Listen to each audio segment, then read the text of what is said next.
So yeah, like let's get started, guys, without any further ado. Before that, a quick formal introduction on my end. My name is Mohammed Shoaib, and I'm a cybersecurity trainer certified from EC Council. EC Council is the leading organization for cybersecurity domain certifications. Okay, and the demo that we have today is on the first foundational course called Certified Ethical Hacking. Okay, and the version of this course that is running at the moment is version 11, the latest one. Okay.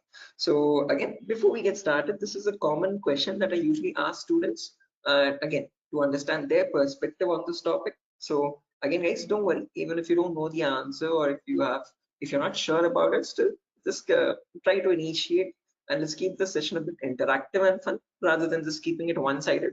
So a quick sample question, like according to you, in your perspective, what do you think hacking is? Anyone? Again, guys, don't worry, I am not asking for any definitive answers or exact to the point answers. Whatever comes to your mind, okay, whatever you think hacking is, please let me know. Anyone?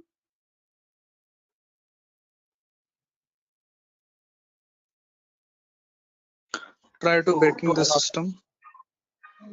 Trying to breaking the system, is that breaking, right? I mean, did I get it right? Break into To the system access Yes, try to to access your personal things like computer, mobile. Oh, okay, trying to break into the system Uh, or access personal things. Unauthorized access to the system or data. Unauthorized access to the system or data. That's a great answer. Again, all answers are perfectly right. There's nothing wrong with them. Perfectly correct answers. Anything else, guys? Does anyone else want to add anything to it?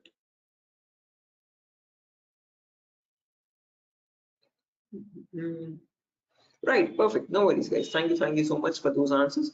Those are exactly right. There is nothing wrong with them. Okay, but if I had to just add upon that hacking, that definition, I would add it as hacking is the procedure of trying to gain access to information systems. Okay, these information systems could be anything. They could be from as small as a mobile phone to as big as a web application server or a database or the cloud organization as well. Okay, and this is done without the permission or without the consent and knowledge of the person owning those systems. Okay, so if those systems belong to a third party person, that person does not know that someone is trying to gain access to their information or the data. Okay, and this is usually performed by hackers for their own benefit. So once they get access to the systems, they can steal the data, destroy the data, or sell the data as well to other third party vendors. Okay. Now, depending on this definition, we easily understand that hacking is a malicious job. It is a criminalistic task.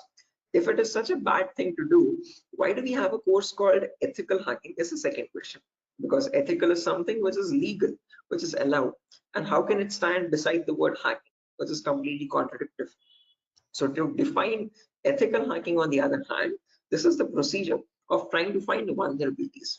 Okay, a vulnerability is nothing but a flaw or a loophole in the information system. So usually manufacturers might make mistakes somewhere here or there in the coding of the application.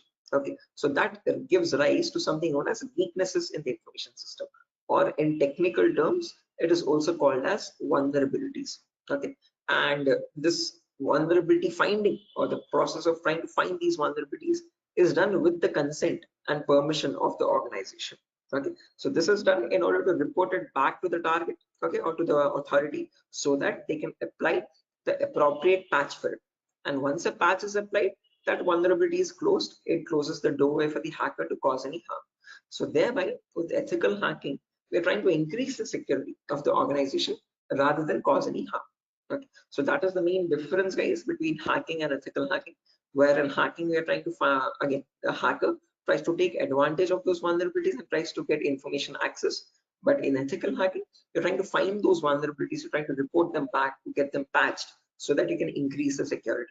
Okay, so I hope these two definitions are clear, guys. Again, if you have any questions, or if you have any queries, or if you want me to repeat something, please do not hesitate to let me know. Okay, feel free to interrupt me at any certain point. Okay, so now, depending on these two definitions, guys, of hacking and ethical hacking, we can categorize the types of hackers. So basically, there's three types. There's someone known as a black hat hacker, a gray hat hacker, and a white hat hacker. A black hat hacker can also be termed as a cyber criminal who performs hacking for his own benefit, okay, or sometimes even just for fun, without asking for consent. On the other end of the scale, we have the white hat hacker. Okay, white hat hackers are also known as ethical hackers or penetration testers. These are the people who abide by the laws and policies of the organization, and they work hand in hand with them to find the vulnerabilities and report it back. They do that so that they can secure the infrastructure rather than causing any harm. Now, in between, there's a third category, also known as gray hat hackers. Now, from the name itself, you can figure out they have some qualities of the black hat hacker as well as the white hat hacker, hence a mixture. Okay, so like a black hat hacker, they don't ask for permission before finding the vulnerabilities, but once they find the vulnerability, they report it back to the organization. Okay, and that is done in return for a bounty. A bounty is nothing which benefits them. It could be a financial reward or a reputational reward, anything which benefits them or their careers. Right. So all these three types of hackers, whether it be a black hat hacker or a gray hat hacker or a white hat hacker, they perform hacking or ethical hacking in a certain number of steps. Okay. And those steps collectively are called as hacking cycle or cyber kill chain. Okay. Now let me list those steps out one by one so that you can have a clear picture of what the whole course is about, and then we'll briefly discuss about all of them. Okay, so you can ask your questions regarding those. Okay, so the first step that you perform in hacking cycle or cyber kill chain is known as information gathering. Now, certain organizations term this step in different names. They can also call it as reconnaissance or footprinting. Second step is known as scanning. It can also be referred to as enumeration. Third step is gaining access. Fourth step is maintaining access. And the last step is known as reporting or clearing traces.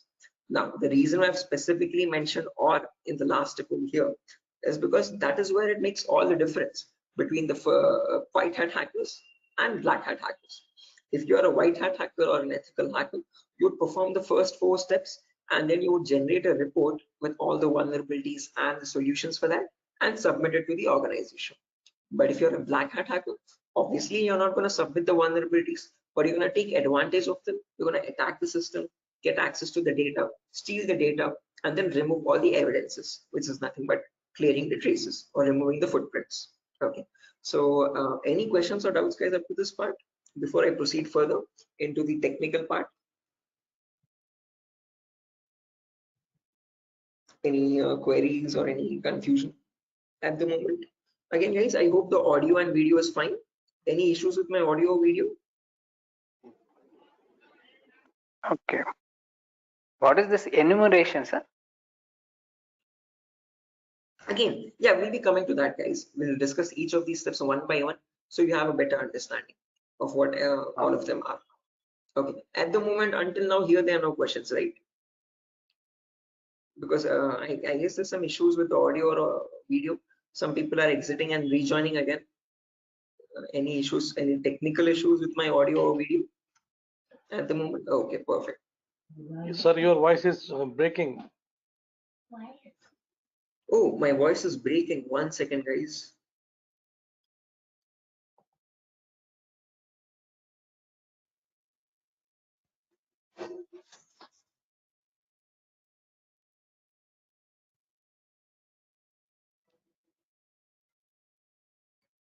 Okay, hello, 1 2 3, hello, 1 2 3. Now it is Guys, okay. it's okay, right? Right, perfect. Clear, sir. Right, let's proceed now, guys, and understand each of these steps one by one so you have a clear picture of what they are. So the first step is information gathering. Again, as the name itself suggests, this step involves the hacker or the ethical hacker to gather as much data as possible about your penetration testing target. Okay, and all this information is gained passively. What I mean by passively is that you get this information from other third-party sources rather than contacting the organization directly. Okay, so for example, if I have a target like Wipro.com, about Wipro.com, I'll start searching online for all the material for it, okay, all the data regarding Wipro.com servers. Okay, the main question is, what kind of data are we talking about over here? And this is the information that we require. So firstly, we try to figure out all the IP addresses and the range of IPs used by the Wipro's main servers or the secondary servers. Then the who is records to understand who is hosting Wipro.com and since when has it been hosting itself. Then the DNS records to understand what information is stored in their DNS servers, domain name servers. Then employee details such as their contact numbers, their email addresses, their usernames and passwords which are leaked, and their home addresses if possible, and so on. So then the domains and the subdomains of Wipro's website, and the operating system information, like what OSs are being used by the servers that are linked with Wipro.com. Now trust me, this guys, that all this information is available online to be gathered. So if I show you a very basic example, let's say if I wanted to find the DNS records for Wipro's organization, all I have to do is go to the browser, and in the browser I can search for a website called DNS Dumpster. This website is available for free for anyone to access. You can click on the first link, and over here you can just search for Wipro.com, and you can click on search, and now this is going to fetch and give you all the information about the Wipro's DNS servers. So first things first, it tells you where the Wipro servers are being located on geolocation map. So it tells us that there are 4 DNS servers for Wipro. As you can see, these are their host names, exact host names, and these are the exact public IPs. These IP addresses are very important for a hacker or an ethical hacker to proceed with the further steps of scanning and enumeration. Okay. After that, we can see that there's the host record telling us what are the Wipro servers IP addresses and subdomains IP addresses. So this is the main Wipro.com server, which is being hosted on the IP 66.7.148.227. Again, this information is very relevant for a hacker or an ethical hacker to proceed further. Further down, you can also see it also gives us the complete network topology. So this is how Wipro servers are connected to one another, and we have the whole network topology with the host names and their IP addresses. Okay, so this is basically whole Wipro's organization main server data. So again, this data is readily available, guys, for anyone to be accessed. That is not the vulnerability. Wipro themselves manually give out this data so that everyone around the world can access their servers. If this information is not given out, not many people will be able to access Wipro services and the website.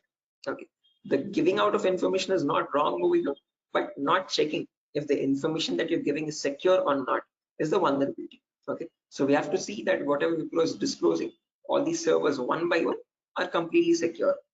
Okay, after information gathering is done, then we go with the next phase, which is known as scanning or enumeration. Now, one of you asked me what scanning or enumeration is. This is nothing but trying to get some extra information about the target by making active connections. What I mean by active connections is that you will directly connect to Wipro servers, and from them you will try to fetch the information. Okay. Similarly, when we talk about enumeration, that is about gathering as much information as possible about all the services that are running on the target organization. So in a Wipro's organization, you might have DNS servers, DHCP servers, SNMP service, Telnet service, SSH service. These are the multiple servers, multiple web servers, or multiple other organizational servers. So about each of that server, you need to get information, like what version of services are they running and what applications are they running. So enumeration is trying to gather information about all the servers one by one by making active connections with them. Okay, so you're directly going to ping those servers and you try to fetch the information from them directly rather than contacting any third-party organization. Now, when we talk about scanning or enumeration, there are 3 types of them. There's something known as network scanning, then port scanning, and then finally vulnerability scanning. In network scanning, we can try to figure out on the target network what all devices are active. Okay, so what operating systems are they using, what servers are available, what client operating systems are there. So trying to understand what all devices are they using, IDS, IPS, routers, switches, what all devices are there. On those devices, then you perform port scanning. Port scanning is where you try to figure out what ports are open, and on those ports, what services are there running. Okay, what applications are there running. Then finally, you perform vulnerability scanning to figure out on those services, are there any vulnerabilities? Are there any weaknesses that you can attack on? So during this phase, we'll be using 2 important tools called Nmap and Nessus. So if I just search for enable Nessus over here, this is the tool that is used in organizations as well. So if I click on the first link, as you can see, this is Nessus Professional. If I click on buy, it's around $4,000 for 1 year subscription. Okay, quite an expensive tool, and this is the same tool that is used in real-time scenarios. So we'll be working on the same tool in our classes as well. We'll try to understand how to use this tool and how to run or perform vulnerability scanning. The reason why I'm showing you all this is just to make you understand that we will be using real-time scenario tools. Okay, whatever is used in organizations at the moment, we are up to date with those tools. Okay, after if I show you example, as you can see, I have the Nessus installed on my system over here. I'll show you how you can install on your system as well, and you can see you can perform various types of scans, and once you scan a system, it shows all the vulnerabilities one by one, the critical vulnerabilities or medium vulnerabilities, information based vulnerabilities. Again, don't get too confused, guys. We'll again learn how to understand this report. What are these vulnerabilities? What are these different levels of vulnerabilities? We'll understand all that. Okay, but basically Nessus is a tool which can perform network scanning or port scanning and try to understand what vulnerabilities are there on each and every system. So this is an automated tool. We'll learn how to perform automated testing and get a report from it. Once you get a report, you need to perform manual testing also. Okay, and that is nothing but our next phase, which is gaining access. Okay, so this is a huge concept. It covers a vast variety of topics, guys. We'll discuss them one by one. Okay, so the first topic that we'll be learning in gaining access is system hacking. So in system hacking, we'll understand how we can crack or bypass a Windows operating system password. So if you have Windows 7 or Windows 8 or Windows 10 or Windows 11, does not matter. Okay, whatever operating system you have, how do we crack that operating system? How do we get the information about their passwords? If you are unable to get the passwords, how can we bypass authentication and get access to the internal files, is what we learn in system hacking. After that comes malware attacks. Malwares are nothing but, in short, malicious softwares. So we'll practically learn how to create each of these malwares, whether it be viruses or worms or trojans, spyware, whatever it be. We'll understand how malwares are generated and how we can protect our system from malwares. Or if there is a malware already installed, how can we detect that malware and prevent it from running further or causing any further harm. Okay, then there's a bonus topic called malware advanced. This is again not included in the CH curriculum. We have just added it as a bonus topic for students to have better understanding about malwares. In this, we'll be sharing the resources to understand how you can create your own malwares by using Python program. So just in case if you know Python, well and good. If not, also not an issue. We'll be sharing the resources as extra material to understand. So if you are interested in malware development or so, this is a very important bonus topic for you. After that comes network penetration testing. In this, we'll learn all the common network attacks.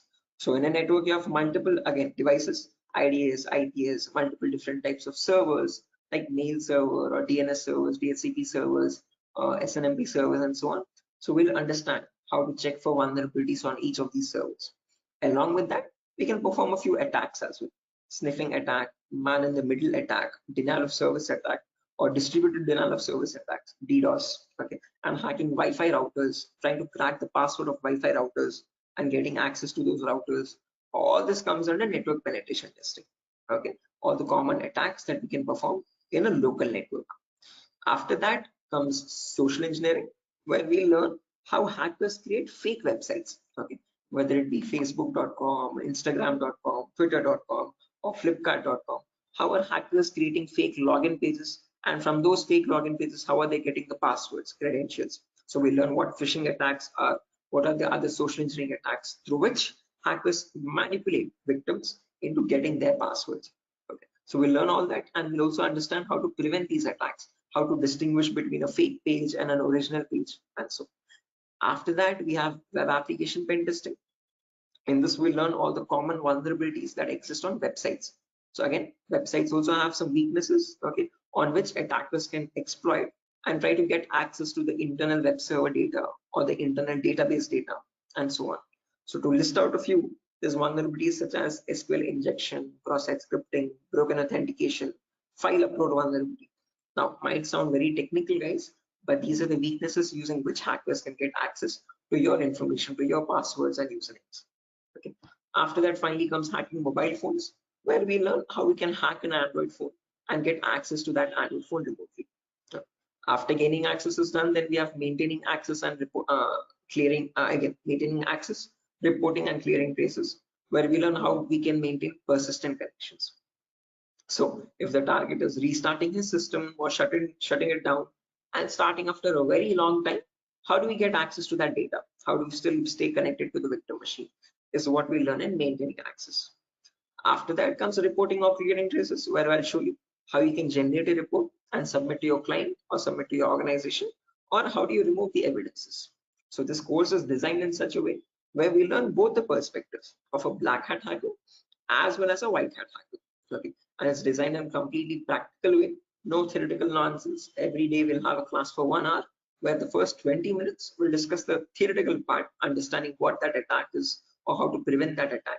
And then the remaining 40 minutes we'll discuss the practical part of it. Okay, with real-time scenario tools. To list out a few tools, we'll be using this tool such as Nessus, we'll be using Nmap, we'll be using Burp Suite, we'll be using the whole main Kali operating system, okay, which I have over here, as you can see. Okay, before that, let me show the course content as well, guys, very quickly. So yeah, this is over here, the course content for the whole course. Okay, and the course is for a duration of 35 days, where we learn from the very basics itself. So most of the students ask this as a question, like, sir, are there any prerequisites? Do we need to learn something else separately? No, this course is designed in such a way where even a 10th standard student can come and learn the course for, without any trouble. Okay, because all the prerequisites are included in the course itself. So before we dive into the advanced concepts, there's a few prerequisites which we will cover. The first few introductory classes. First things first, we learn about networking basics. We learn what IP addresses are, what are IPv4 addresses, what are IPv6 addresses, what is a DNS server, what is DHCP server, all the important protocols, what is TCP protocol, what is UDP protocol. We'll discuss all that in networking basics. Then we'll jump into virtualization. Okay, virtualization, because as you can see over here, I'm running my Windows 11 operating system. On top of this, I'm running my Kali OS. Kali is a Linux-based operating system. Okay, and we need to install this. The reason being, this comes pre-installed with all the penetration testing tools. So for information gathering, web application attacks, password attack, Wi-Fi attack, all these tools are available in Kali Linux. These are not available for you in Windows. So that is why we need to understand how to install this Kali operating system. Okay, and for that we need a tool such as VMware. VMware is a virtualization software. This allows you to install multiple operating systems on the same machine.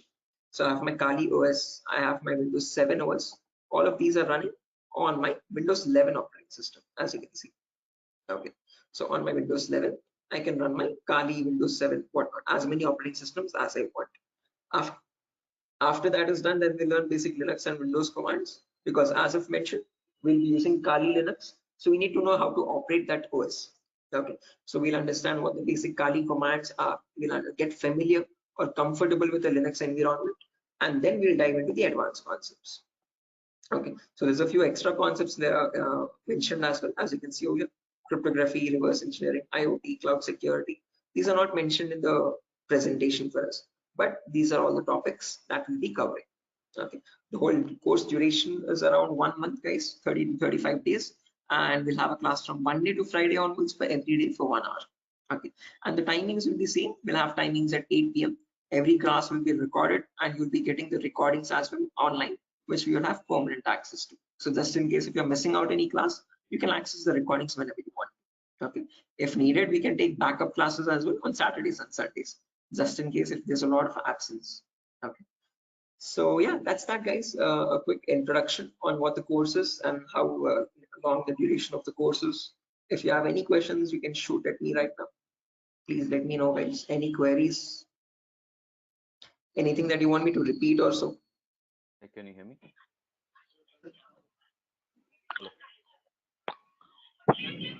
Hello. Yeah, hi. Sir, why we use that websites that you show before this PPT? Sorry, Yogesh, I didn't get your question. Can you please repeat? Sir, we as you said that we use some websites for ethical hacking. So that website that you opened before this PPT, I'm asking about that Yeah, website. the DNS dumpster website, as you can see over here. This is for information gathering, trying to gather information about any certain client. So before we perform hacking, it's very necessary that we know all the data about that organization or the data about that target. So in order to get that data, we have to visit these third-party websites. Okay. Sometimes your organization might not give you that data sufficient for us. Okay. That is why we need to gather that information from other third-party sources, websites like DNS Dumpster and so on. Okay. The more the data you have, the more possibilities you have to attack the system. Okay. The more attack vectors you can find or possible paths you can find to attack the system. Okay. So that is why it is necessary to access these websites and get the data about our target from these websites. Okay, okay, so understood. Right. Any other questions, guys?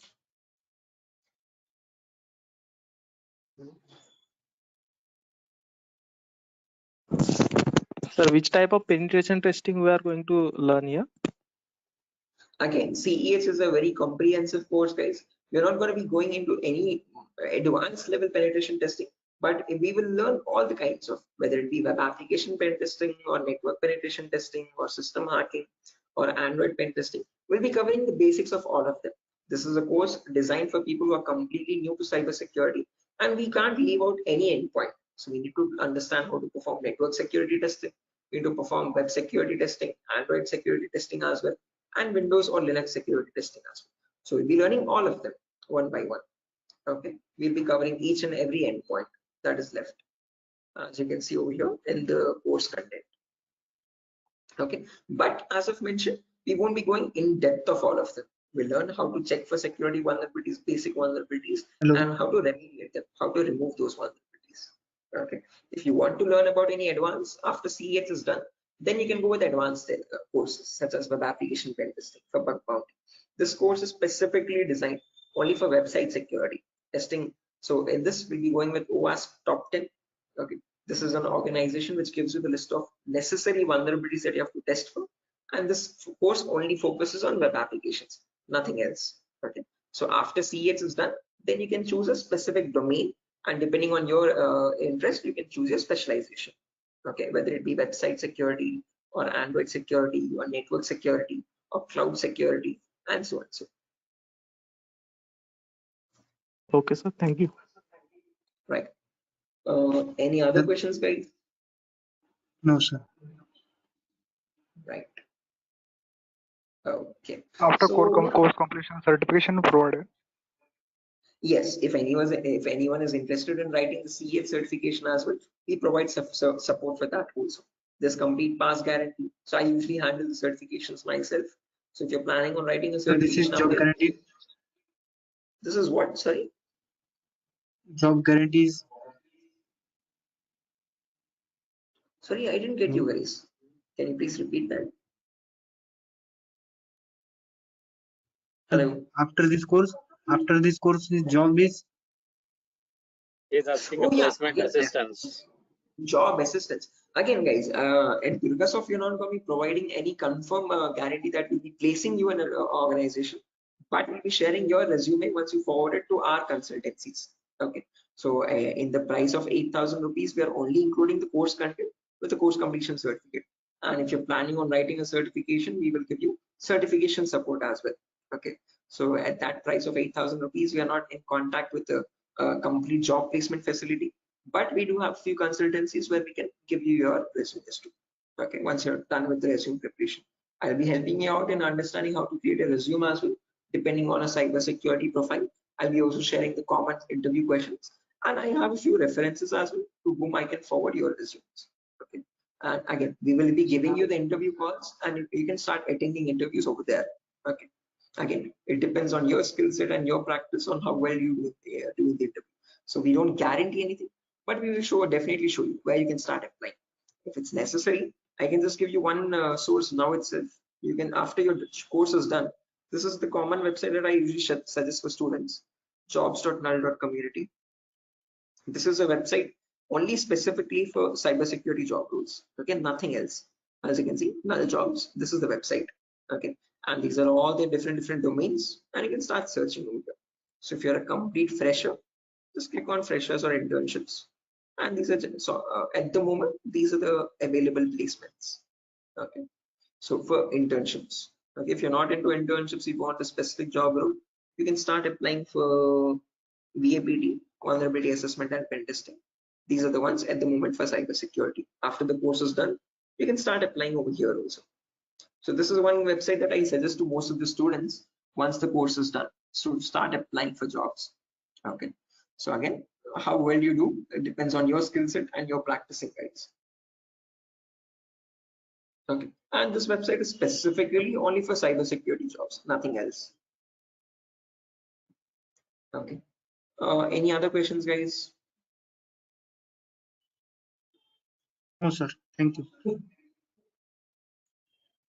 Right, again, if you practice properly and if you're done with the course, guys, and if you're thorough with all the concepts, getting a job in these portals is not that tough. Okay, there's a lot of students from our previous batches as well who have searched for jobs in this nuns.job.co.in, and they found their internships and their jobs. Okay, so again, as I've mentioned, once you sit for the interview, it's all on you. Okay, so it depends on your preparation of how well or bad you do. So we can't guarantee anything, okay, because that's on your skill set, but we can at least show you where you can start applying for jobs. Okay, so yeah, that's that, guys. Nothing further for our session today. And yeah, if you have any queries, again, over here is my number, just in case if you have any queries, technical queries, you can let me know. This is the number over here, 7680069 Hello. 768. Hello. Yeah, I can hear you. Prabin, I can hear you. Yeah. So I just wanted to know. Actually, I'm a working professional. Right. I'm working on the front end side, but wanted to move into this domain. So, what suggestions could you, give me on that side? Again, same, I would recommend if you're completely new to this domain, go with Certified Ethical Hacking, CH version 11. This is a foundational Okay. course for people completely new so you'll be learning everything from scratch. After that is done, if you possible, if time and financial permits you, you can write the certification as well from EC Council. So there'll be a CH examination for 125 questions. Okay. And if you give 75% of them right, you get certified from EC Council. You get a certificate from the US organization. Okay, so that adds edge to your resume. If not, if you are not, again, certification is quite costly. It's around $500. So if you're not planning on writing the certification, I would recommend doing some extra advanced courses as well after CH is done, and then add that at least to the resume to build some edge again. Okay. Okay. And is there any coding involved here, or is it into completely into, the No, security part? not at all. In CEH, you don't have any requirement for coding level language. But if you're planning on going for some advanced courses like web application pen testing or mobile security testing, there you might need to have some basic knowledge. Okay. So when we talk about web application, it is necessary that you have basic knowledge on HTML and JavaScript. Okay. But when we talk about CEH, the foundational course, for this we have no requirement for any coding level language knowledge.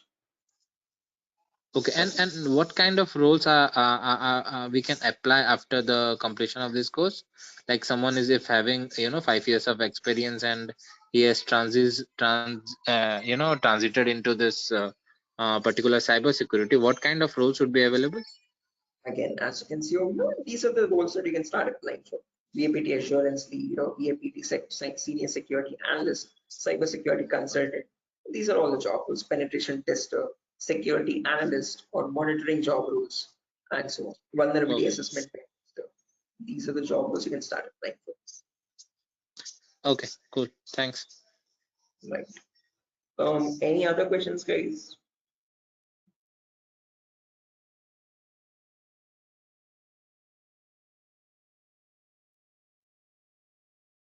Right.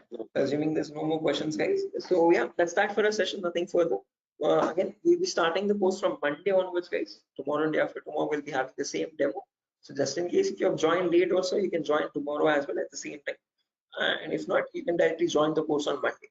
Okay. If you have any further technical queries, guys, here's my contact number as I've mentioned already. Although if you have any queries regarding the course date or again course fees regarding that, you can contact the institute. Okay. So yeah, that's that, guys.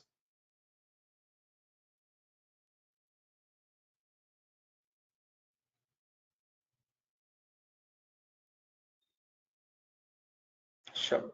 So I'm gonna be exiting, guys. I hope you have enjoyed the demo. And yeah, if there's any queries, please do let us know how we can help you. Okay. Have a good day, and I'll see you soon. Bye bye.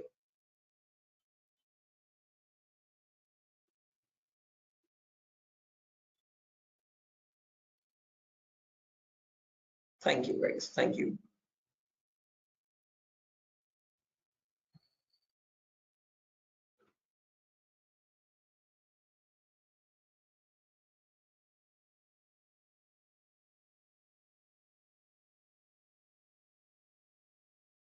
Okay. Hello, guys. Can you hear me now? Biswajit Singh, Rakesh, Ravikiran, Maman, Shiva, Sujata. I hope I'm audible now, guys. Yeah, Biswajit. Can you hear me now? Yes, we can. Right, perfect. So let's just wait for 2 more minutes, guys, for the other people to join as well. And then we'll be starting the session. Until then, if you have any queries or if you have any questions before we start the session, you could please let me know.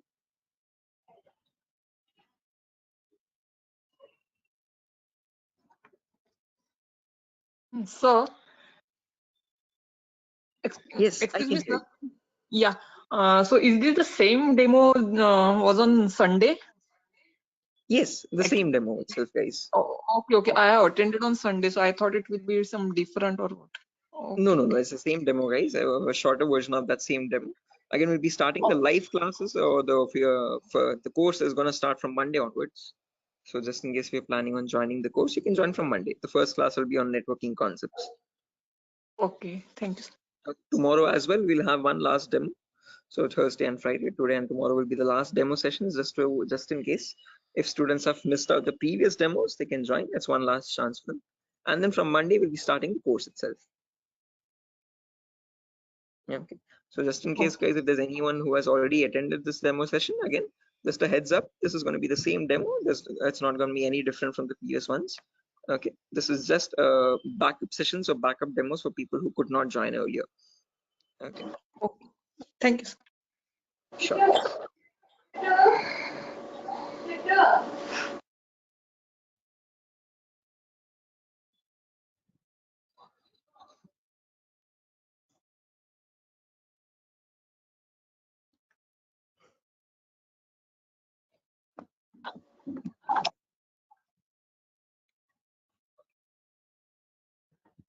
Sir, it means I can directly join on Monday because yesterday I was also present.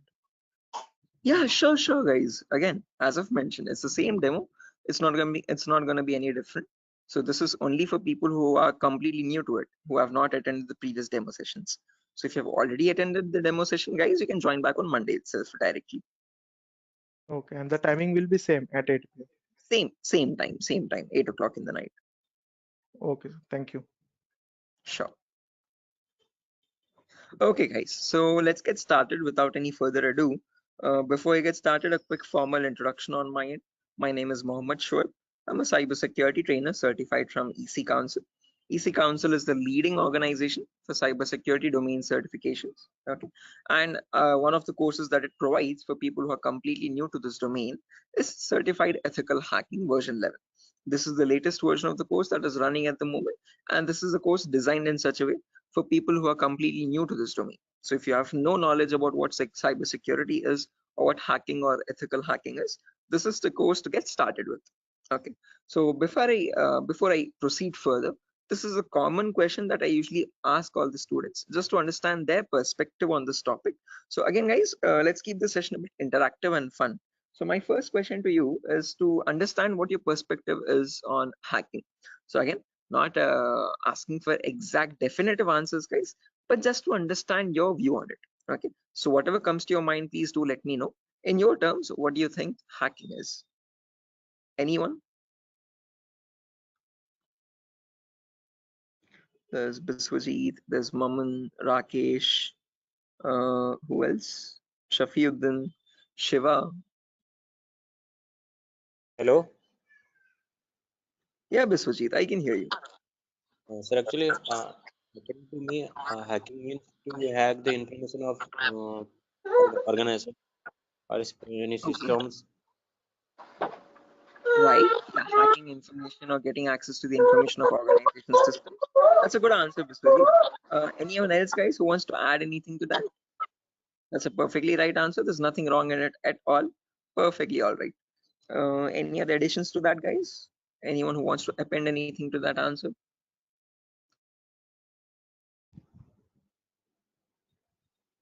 Okay, no worries. Shiva, you were about to say something? Your mic was unmuted for a while. Did you have an answer? Okay, no worries, guys. So let me just add on with Biswajit's answer. So if I had to define hacking on, depending on using on his words itself, hacking is nothing but the procedure of trying to gain access to information systems. Okay, now these information systems could be anything. They could be as small as a mobile phone to as big as a database or a web application server or cloud organization itself. Okay, and this gaining access to these devices is done without the permission and the consent of the person owning those systems. Okay, so the organization who owns those systems has no clue that someone is trying to gain access to their data. Okay, and this is usually performed by hackers for their own benefit. So once they get access to the data, they can steal it, they can destroy it, or sell it on the dark web to other third-party vendors. Now, if hacking seems such a malicious job, why do we have a course called ethical hacking? Is the second question. Because ethical is something which is completely legal. And how could hacking become legal now? That's the main question. So when we talk about ethical hacking, on the other hand, guys, this is the procedure of trying to find vulnerabilities. Okay. A vulnerability, in simple terms, can also be called as a weakness or a loophole in the information system. And using these weaknesses only, hackers try to get access to the target informations, target information systems data. Okay, so your job as an ethical hacker would be to find these vulnerabilities before a hacker does, and this is done with the consent and permission of the organization. So once you find these vulnerabilities, you have to report it back to the organization so that they can apply the patch for it. And once a patch is applied, you're thereby increasing the security of infrastructure and preventing hackers from causing any further harm. So with ethical hacking, you're trying to increase the security and make the infrastructure much more secure and stronger compared to what hacking is. Okay, where you're trying to exploit vulnerabilities. Okay, so you see, are these two definitions clear, guys? Like what is hacking and what is ethical hacking, and how are they different from one another? Because most of the students have a misconception that both these terms are one and the same. No, guys, we're not going to be performing hacking. We'll be learning ethical hacking in the course. Okay, we won't be exploiting the vulnerabilities, but we'll see how to search for them, how to find them in an organization's systems, and how to report them back to the organization. Okay, so that we can prevent hacking from happening. Now, depending on these two terms, guys, we can categorize the different types of hackers as well. So we have someone known as a black hat hacker, then we have someone known as a white hat hacker, and in between there's someone known as a gray hat hacker. Okay, so firstly, the first category is black hat hackers. These people are also commonly referred to as cyber criminals. Okay, these are people who perform hacking for their own benefit, and they do this by asking no consent at all. On the other end of the spectrum, we have the white hat hackers, who are also termed as ethical hackers or penetration testers. Now, these people perform ethical hacking, or in simple terms, penetration testing, to find all the vulnerabilities in the organization. And they do this by asking for consent and by following all the laws and policies set by the organization. So they do not cross any line, they do not perform exploitation of any vulnerabilities, they only work to increase the security of the organization. Now, in between white hat hackers and black hat hackers, there's someone else known as a gray hat hacker. Now, as the name itself suggests, these people have both the qualities of black hat as well as a white hat hacker. Like a black hat hacker, they don't ask for permission before finding the vulnerabilities. But once they do, once they find the vulnerability, like a white hat hacker, they report it back to the organization. Okay, they don't take advantage of it, they don't exploit it and try to attack the system, but they report it back so that they can help the organization. But it's a give and take relationship, so it's a there's kind of a bargain over here. Okay, the catch is that these gray hat hackers ask for a bounty in return. Okay, a bounty is anything which benefits them, so they could ask for some prize reward, or they could ask for some reputational reward, anything which benefits their career and profile. Okay, and that is why in simple terms they are also known as bug bounty hunters. They find bugs in return for a bounty. Okay, so they are hunting for bugs. Okay, now all these three types of hackers, whether we take black hat hackers, gray hat hackers, or white hat hackers, they perform hacking or ethical hacking in a certain number of steps. Okay, and they follow a procedure, a systematic procedure. That systematic procedure is known in simple terms as hacking cycle or cyber kill chain. Okay, various organizations categorize these steps into various numbers, but if I had to summarize it up, there are 5 important steps in hacking cycle or cyber kill chain.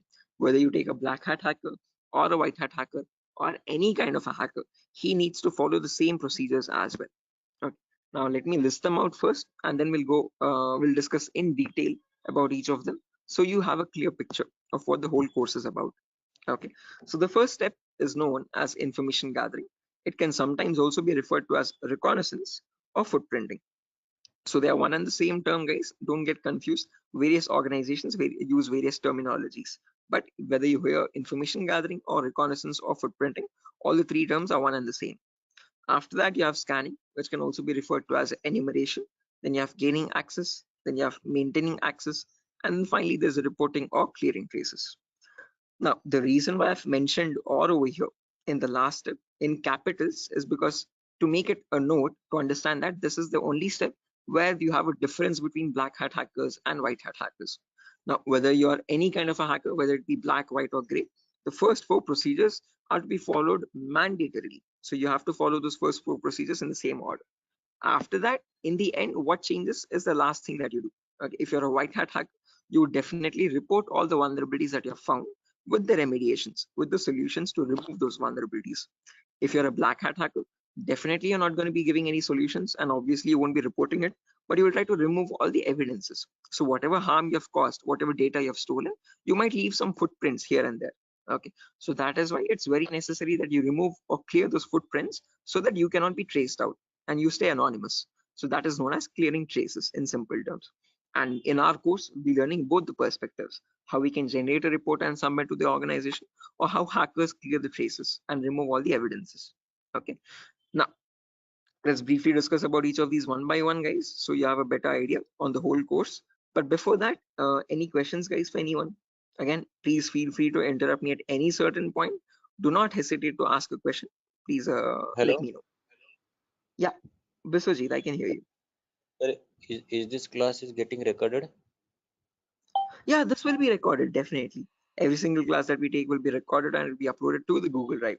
So even once we start our course as well, the whole duration of the course, every single day we'll take a 1 hour class, and each class will be recorded and uploaded to the Google Drive. So that Okay, just sir. in case if you're missing out, if you're absent for a session, you can access the recordings whenever you want to. Okay, okay, sir. Actually, from the starting, you told about hacking and ethical hacking. So, Mhm. could you please briefly tell me? Hacking means like you're hacking the particular cadence, some credential information, like something personal information you are hacking. But ethical hacking was that oh, I did not get it properly. Good question. Again, Biswajit, when we talk about hacking, this is something that cyber criminals perform.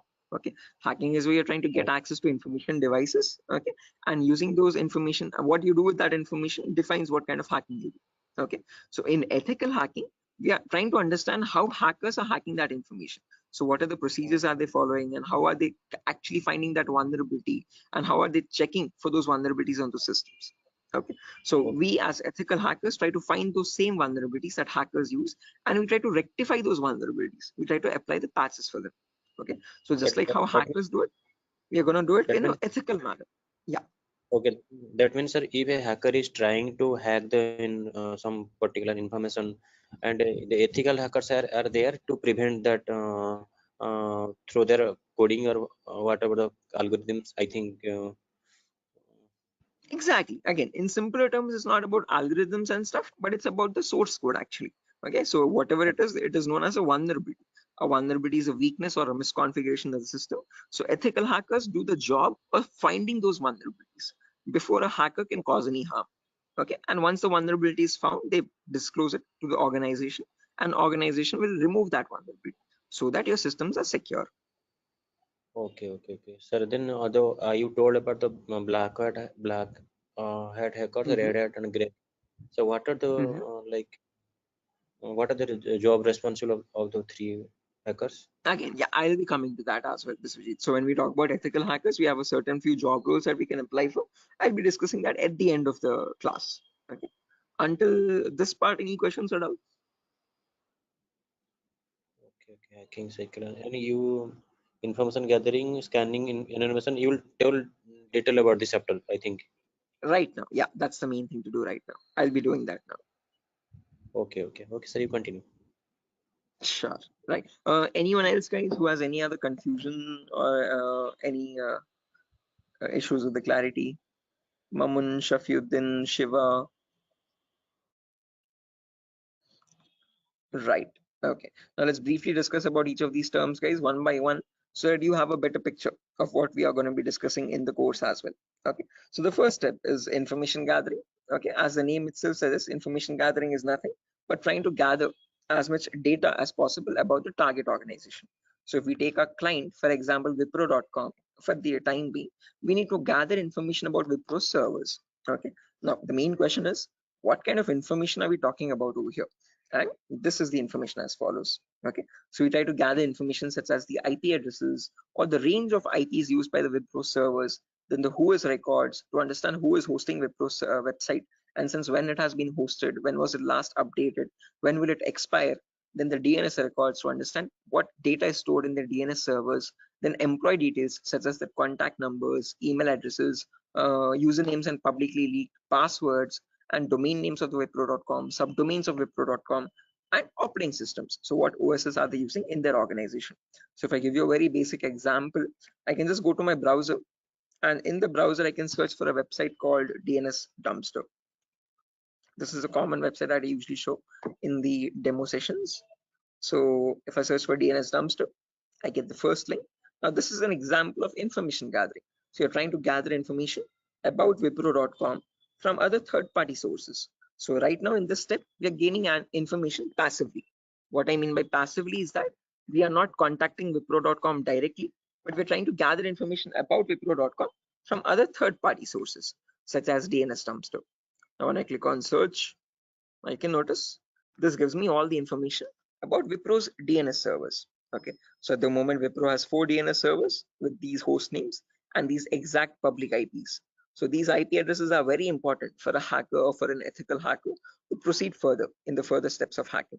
Okay, after this information is given out, we can see the mail servers, we can see the DNS servers, we can see all the host records, which are nothing but the main servers of Wipro.com, the main domain name and the other subdomains, and their exact public IPs.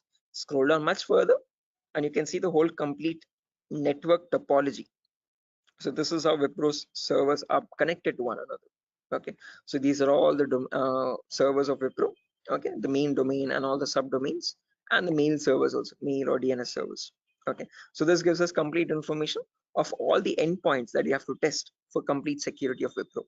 Okay, now this information is given out by Wipro itself. It needs to be given out. It is mandated so that people can access their services. Okay, what that is not the vulnerability, guys. Giving out the information is not the vulnerability, but not checking if each of these endpoints are secure or not is the vulnerability.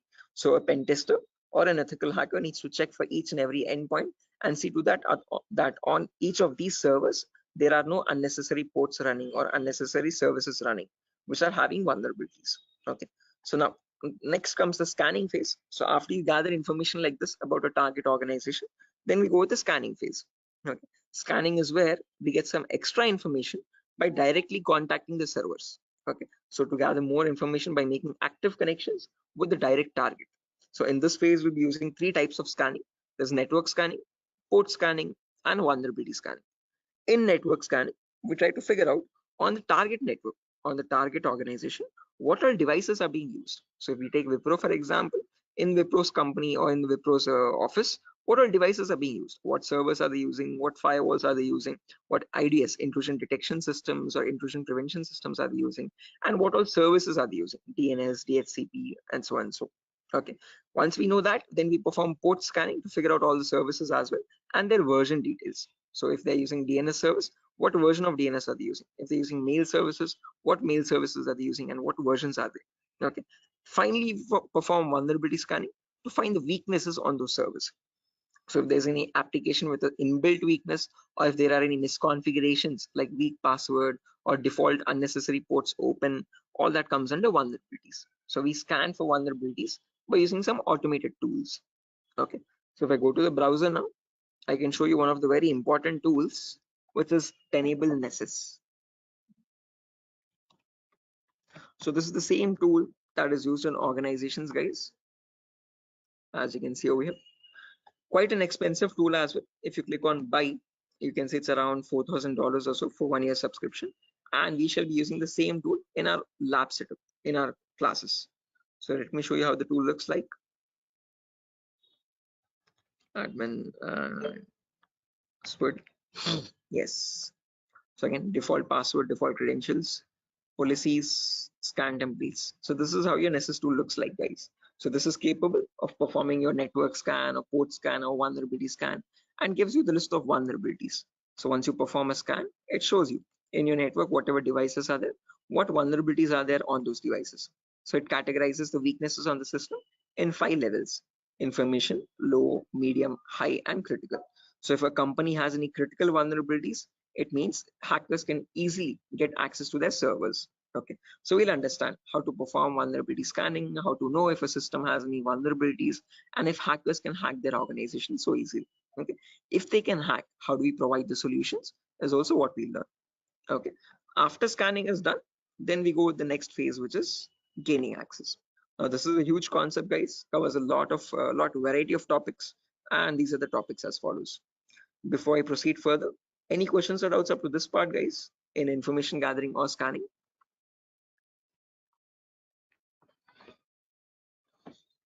Biswajit, Mamun, Shafiuddin, Shiva, please do not hesitate, guys. If you want me to repeat something, I will definitely do. Sir, I sir, hope, yeah. sir, please repeat that first part. Which one? Like before gaining access, you told us some gathering information. Like I understood that what if their system in vulnerability in the system, so hackers are easily hack that system. So I understood somehow. Oh yeah, in information gathering again, Biswajit, as I've mentioned, we try to gather information from other third-party websites. So there's websites like DNS Dumpster, Hunter.io. So from other third-party sites, we gather information about the target. After that, then we perform scanning. So we directly get access to target servers or whatever target it is, whether it is Wipro.com or so and so. Okay. And in their target organization, we perform the scanning to figure out in their network what devices have what vulnerabilities. So in my local network, I have scanned for 3 devices. And in each of these devices, I can see the weaknesses on each system. Okay. Tells you what the weakness is. Okay. If there's an unsupported OS, what is the solution to remove that vulnerability, and what can be performed with that vulnerability. So this scanning tool gives you that up-to-date information. Okay, so this is all this all comes under automated vulnerability scanning. Okay, so this is something that you always perform in an organization to test for vulnerabilities on different systems. Okay, it's a software. Yeah, it is a software. This is the Nessus tool. The Nessus tool is nothing but a software that we have. Okay, sir. Okay. Right. So this is the same tool that is used, the same software that is used in organizations as well. Okay. And we'll be running in real-time scenario. Whatever tools that are being used, we work on them in real time. Okay. Okay. So yeah, now proceeding further, after all this is done, then we go with the gaining access phase. This is where we try to perform various kinds of attacks to get access to the systems. Okay. Once we perform the scanning, once we know that these are the vulnerabilities on which you can attack on, next part is nothing but to attack directly, which is nothing but penetration testing.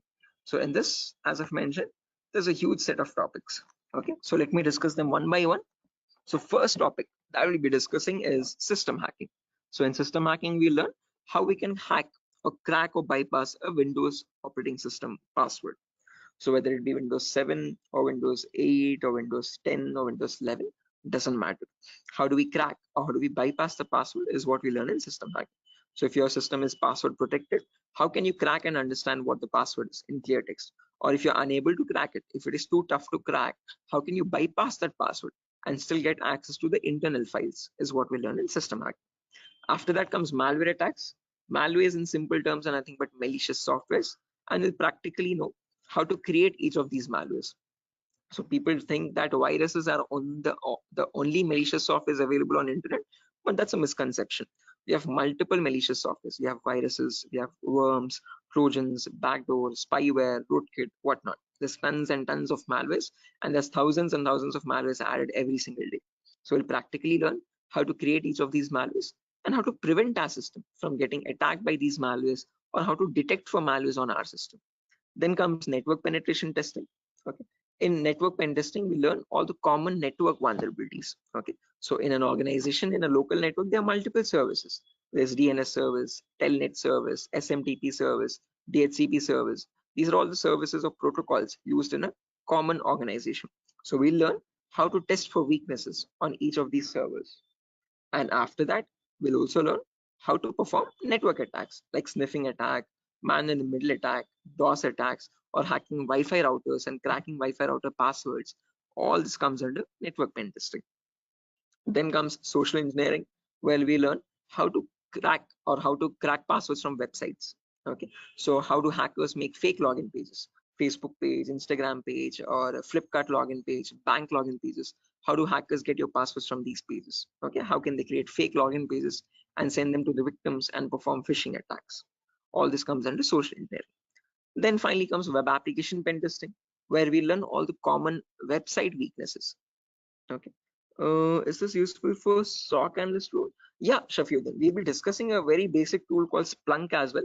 That is very important for your SOC analysis role. Okay. SOC is nothing but Security Operations Center, guys, just in case if anyone is confused. Okay. In SOC job roles, we usually see how to monitor and detect threats. Okay. Threats are nothing but attacks. Okay. So for that, we'll be discussing a very basic tool, a very important tool actually, but the very common tool used in SOC, which is Splunk. So this course was helpful for that as well. Shafiuddin. Okay, now after that, coming back to our topic, guys, as I've mentioned, we'll be discussing web application vulnerabilities, where we learn all the common website weaknesses. Now again, this might sound a bit technical, guys, okay, but these are a few common weaknesses that exist, such as SQL injection, cross-site scripting, broken authentication, file upload vulnerability, and so on. So these are the weaknesses that hackers use to get access to the web server, okay, or the databases in the backend. Okay, after that, we have hacking mobile phones, where we learn how to hack or crack an Android application phone. Okay, so how do we use Trojan attacks and get access to the Android phone remotely? Okay, after this is done, then we have two small topics, which are maintaining access and reporting or clearing traces. So this is the most important concept, guys, gaining access. After that, we need to know how to maintain persistent connections. So how do hackers maintain a connection even if the system restarts? Okay, is what is known as maintaining persistent connections. After that, we have reporting or clearing traces, where we'll see how to generate a report and submit to the organization. Or if you're a black hat hacker, how do they remove all the evidences? How do they clear the traces? Okay. Now, since not everyone is from a technical background or might not be from a technical background, we will discuss a few prerequisites as well. Okay. So the course is designed in such a way where you don't have to learn anything separately from outside. So if you're, this is in a way to even a 10th standard student to understand this course in a simple and sufficient manner. Okay, so before we dive into all the advanced concepts, we'll be discussing these 4 prerequisites or 4 to 5 prerequisites. So first we'll learn basically what ethical hacking is, or how is it different from hacking. Then we learn virtualization. Okay. The reason why we need to learn about virtualization is because we'll be using a tool called VMware. So as you can see on my desktop, this is my Windows 11 operating system, and on this I have my VMware application. Okay, this VMware allows me to run multiple operating systems on one single machine.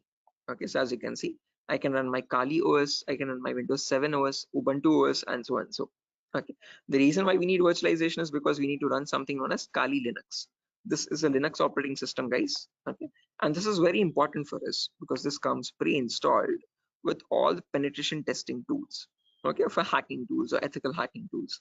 As you can see over here, there's information gathering tools, there's web application testing tools, there's password attacking tools, Wi-Fi attacking tools, and so on. So these are the tools that specifically come only with Linux OS. Okay, they're not available in your Windows operating system. So that is why we need to know how to install this operating system and how to use this out. Okay, again, one good thing is this is completely free and open source. Anyone can download this operating system from the official website kali.org. Kali.org. Okay, so how to download this and how to install this is what we learn in the virtualization class. After that is done, then we will go with basic Linux and Windows commands. So as I've mentioned, Kali is a Linux OS. So we need to understand how to use a Linux operating system. What are the basic commands in Linux and how is it different from Windows operating system? After that, we learn basic Windows server configuration, how to configure a DNS server, how to configure a web server in Linux, in Windows OS. Okay, and after all that is done, then we go with the important concepts. Okay, information gathering, scanning, enumeration, then gaining access, maintaining access, all that comes after that. Okay, so until these concepts are done, then you'll be ready for all the advanced concepts. So this is designed in such a way where you don't have to learn anything separately from anywhere else. Okay, so after that, again, there's a few bonus concepts as well, guys, such as cryptography, reverse engineering, IoT, cloud security, Splunk. So these are not included in other institutes. Okay, these are a few concepts that we have specifically designed in such a way so that you can proceed further and learn advanced courses as well if you're interested. Okay, so yeah, that's that, guys. Again, one last thing, the whole course is for a duration of 1 month, where you'll have classes from Monday to Friday every day for 1 hour. Okay, and every class will be recorded and it will be uploaded to Google Drive. So just in case if you're missing out any classes, you can access the recordings as well. Okay, so yeah, that's that, guys. Any questions on your end? Yeah, Biswajit, you were asking me one question, asking about the job roles, I guess. So once you're done with the course, you can start applying for job roles like SOC analyst, vulnerability assessment tester, or penetration tester, or again, security engineer, and so on. So, okay. So these are the job roles you can apply for once you're done with the course. Actually, I have taken this course and I was just learning this course just to get a job in that ethical hacking, like information security and in any IT company. So actually, sir, as I came to know that, sir, is there any like coding algorithm required to just like to do such kind of activity in Good ethical question. hacking? Great question. This is a very common question that is frequently asked by students, that do we need any coding knowledge required for this course? Definitely not. So, sir, in CEH we will be discussing again. We will be primarily focusing on Linux operating systems. So we need to know how to use a Linux OS properly. Okay, so that is the only requirement which we will be learning throughout the course. Okay. Other than that, you do not require any coding level language knowledge at all. Okay, so coding or development knowledge is not at all necessary. Wherever it is, we will be discussing that basic necessity of it. Okay, so there are certain topics where we have a topic called malwares. So in this we learn how to create malwares. Okay, so in that one topic will require basic coding language knowledge, but again, that itself I will myself be teaching it. Okay, so you don't need to learn anything separately from anywhere else. And other than that, this one topic malware, we won't be using coding language at all anywhere. Mhm. So, so Ajay, so actually, I am doing job in Linux support, like technical support. That's great. This is going to be a lot easier for you then. Mm. So actually, that's why I want to change my career, change my like next job into information security on the doing ethical hacking courses. Yes, I one more thing that, sir, is it necessary to get the certification on ethical hacking, like you have done something Right. hack? Again, it gives an edge, Biswajit. It's better to have a certification. If you're not going with certification, I would recommend you learn a few extra courses as well. Okay. After certified ethical hacking is done, then go with one advanced course, one specialization course like network security or web application security or so and so. So that will add you some much more value to your certification. Okay. So into your resume actually. Okay. So it's better to have certification, but if you're not having certification, just to increase or broaden your skill set, learn an extra course after CH in cybersecurity itself. Okay, there's many streams. Okay, we provide web application security as well, testing. So you can join this course as well, just in case if you're not doing a certification. Okay. Okay, okay, okay. So after that, web application security is another course. Yes. Okay, okay. Okay, so in this syllabus, sir, what we will learn totally, overally, what we learn, how much we can work in a company? Again, as I've mentioned, CH is the foundational course, so you'll be learning about all the endpoints. So you won't be focusing on one of them, but all the comprehensively all endpoints. So we'll learn network security also, we'll learn wireless security also, we'll learn Windows and Linux hacking also, we'll learn Android security also, and we'll learn web Mm. application security also. But in CH, one thing is you are going to be like a master of, jack of all trades, master of none. So you're not going in deep, you're not specializing in any one of the fields, you're learning about all the fields. After that, you can choose one specialization and you can focus on that.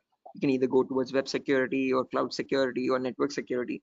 Depends on your interest, Okay, okay, okay, understood, sir. right? Then that will the final and long-term career. Long term, yes. Okay. To get started first, usually in cyber security, you usually get monitoring job roles for a few months. Okay. After that, Okay. then you can go into deeper course. Mamun, are you going to teach all security courses? Yeah, I'm the same tutor, Mamun. So after CH is done, if you're planning on going with cloud security or web application security, we provide those as well.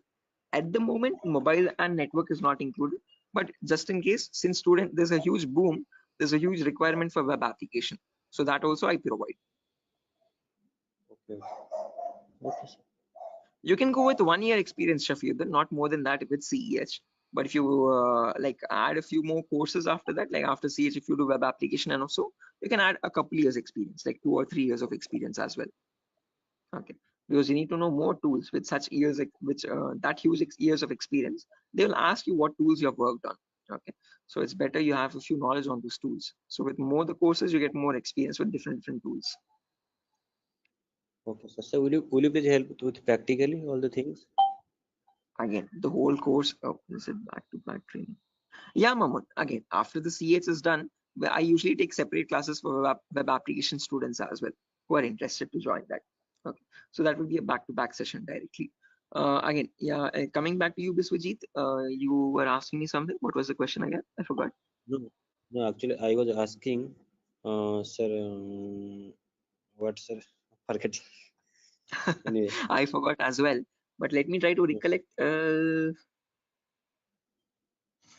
Does anyone else remember, right, guys, what Biswajit was asking? Practical, yeah, good question. So again, the whole course is designed in such a way where it is 20-40 ratio, guys. So out of all the 60 minutes that we have every single day, the first 15 to 20 minutes will discuss the theoretical part. The remaining 40 minutes will discuss the practical part itself with real-time scenario examples. I'm not going to be boring you with theoretical knowledge. Only in the demo class and only in the first few introductory classes we'll discuss theoretical concepts. Once we start from the information gathering, everything is going to be completely practical based.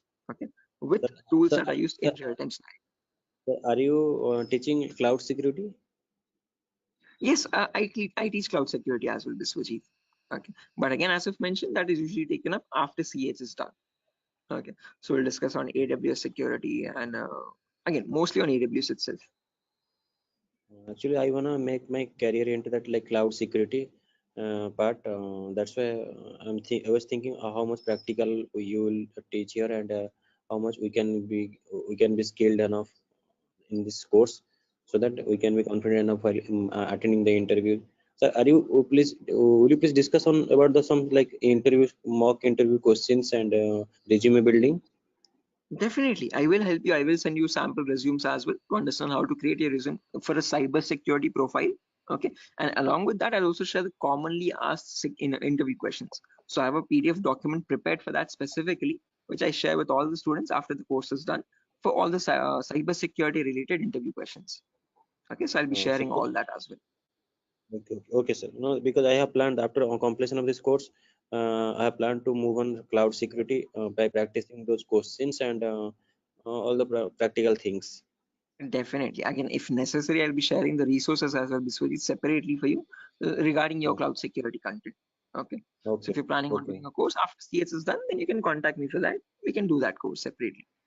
Okay, sir. Okay, it's not included with Durga Soft at the moment, but again, yeah. Okay, sir. Sure. Any other questions, guys, at the moment?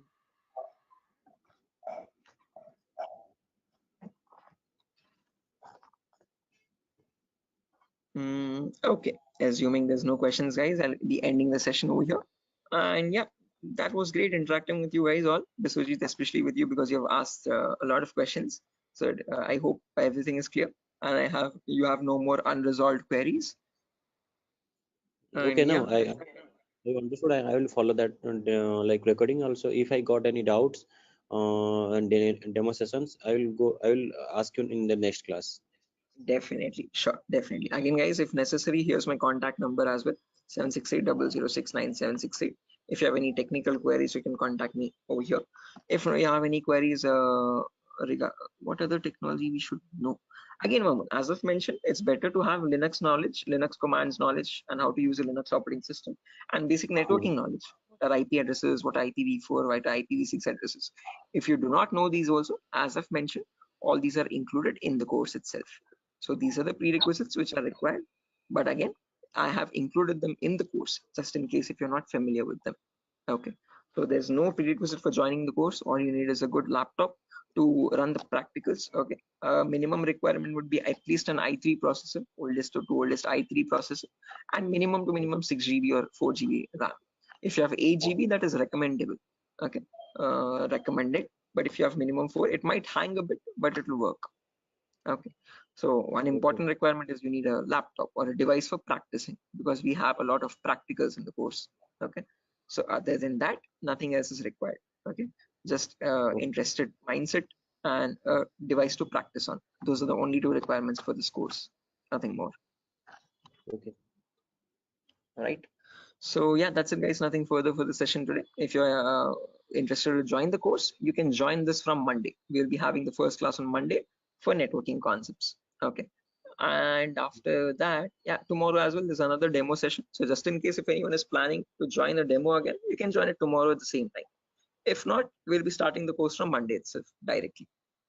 Okay, thank you, sir. Okay, guys. Good day. Thank you for joining the session. It was great interacting with you. And I'll see you soon, guys. Bye-bye. Have a good day. Thank you, sir. Good night. Thank you, guys. Good night.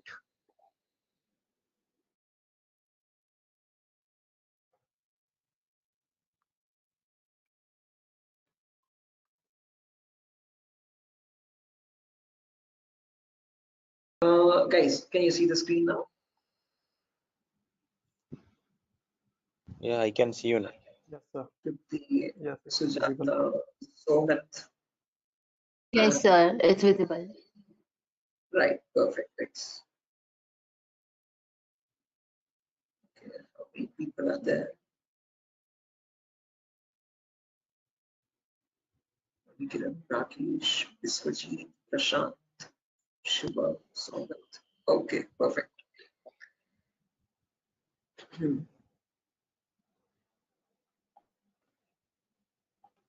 Okay, guys, let's get started with the session without any further. I am already a bit delayed in starting the session, so sorry for that, guys. I was stuck in a work. There was an issue with a security vulnerability actually with one of the organizations, so I was stuck with that. But anyways, let's get started with our class today. With our first session today will be on basic networking concepts. Before I get started, any issue with my audio or video? Anyone? Is everything fine? Can I proceed with Yes, the sir. class? No, actually, we are getting some like noise. A kind Oh, of there's some issue. background. Yeah, Yes, they're we not can call it as a kind One, of issue. not clear, sir. 1 second. Thank you. 1 second. I'll just change my microphone. Just give me a second for that. Yes, yes.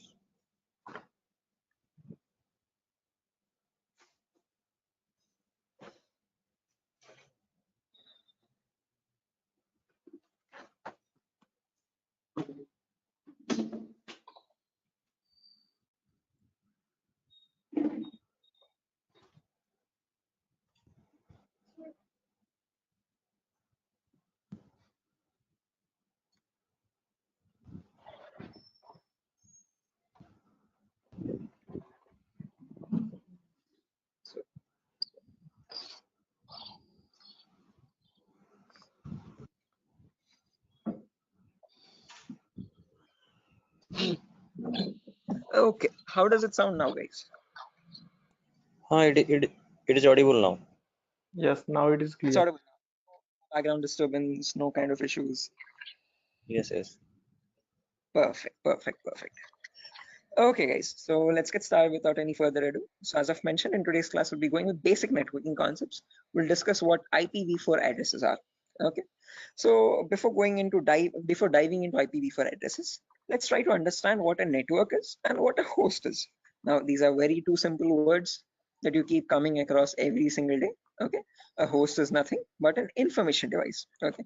Any information device which is capable of communicating with other devices is known as a host. Okay. It could be a mobile phone, it could be a router, it could be a laptop, a personal computer, or any other device, an information device. Okay, which is capable of communicating with other devices. Now, when you have such devices connected to each other, okay, which can communicate with one another, that forms a network. Okay, so a network is a collection of hosts which can communicate with each other and transmit data. Now, just like how we humans communicate with one another, we have our respective names. Okay, I can address you by your name. You can call me by mine, okay, and we can communicate with one another. We have our unique identities, okay. Similarly, these information devices as well have their unique identities, okay. So when they communicate from one device, when it wants to send packet to another device, it has a unique address for each device, okay, and on that address they communicate with one another, and that address is known as the IP address, guys. IP stands for Internet Protocol. This was built by the US military late in the 1950s or 1960s, okay, and there was IP version 1, IP version 2, IP version 3. All these were unsuccessful attempts. They were you could say experimental. What successfully worked out was the IP version 4, and we are still using that in today's world also. IP version 4 in simple terms is Internet Protocol version 4, okay, and that is what we'll be discussing about in today's class, okay. Anyone here who already knows about IPv4 addresses and who's familiar with these networking concepts? No, sir, Anyone? I'm not familiar, but I know the any some, like whenever I was doing programming, networking programming in college days. So since the networking, I know how to join the socket networking programming. I know some networking IP address, and also I've studied through MCA curriculum. So Right. Okay, perfect. No worries, guys. Just in case, even if you don't have any idea, we'll be going from the very basics, okay, from the binary itself, okay, to understand what these IP addresses are. Just as a information question, I just wanted to know if anyone was familiar. If not, also don't worry at all. Okay. So I hope you know why we need IP addresses, guys. IP addresses are nothing but acting as an identity for each device. Just like how we have our names, you can address me by mine, I can call you by yours. Similarly, devices communicate with one another depending on IP address. Okay. Now, how does this IP address look like? Okay. Our names have alphabets in them: SHOAIB, SIVA, Shiva, and so and so. But IP addresses are completely numeric based. Okay. Specifically IPv4.